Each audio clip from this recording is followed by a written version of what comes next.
today we'll talk about some risky shots which you'll see especially being played in the Ryder Cup, because when it's match play sometimes you do have to go for the shot. So the first thing to understand is, let's talk about a normal swing with a 5-iron.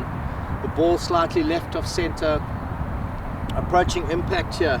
The hands are pretty much at the ball before the club is released, and when the club is released there's always a little bit of crossover. That's pretty much a standard shot.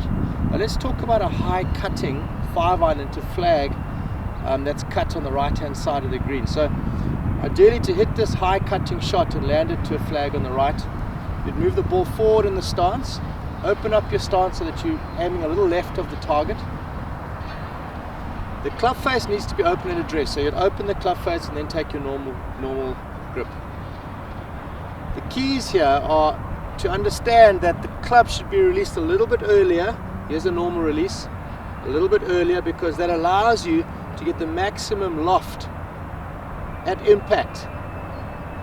So the ball will start off along the line of your feet, and with the maximum loft it'll start off higher. Also, with the ball being more forward, that helps the ball to get up. Now the release is important here. The release is slightly different to the normal release. Try and release the club with the right hand underneath for a bit longer. That holds the face open and allows the ball to start left and drift back to the right with some side spin on it. Then there's a shot for a flag that's at the back left. You might want to hit a lower running shot into the back left of the flag, and you'll see the guys move the ball back in the stance, maybe slightly close the club face and then take the grip. And the important thing here is to delay the release. So look how my hands are really past the ball, then comes the release. You want to imagine the face being slightly closed at impact. My stance would have been slightly to the right at the beginning of this.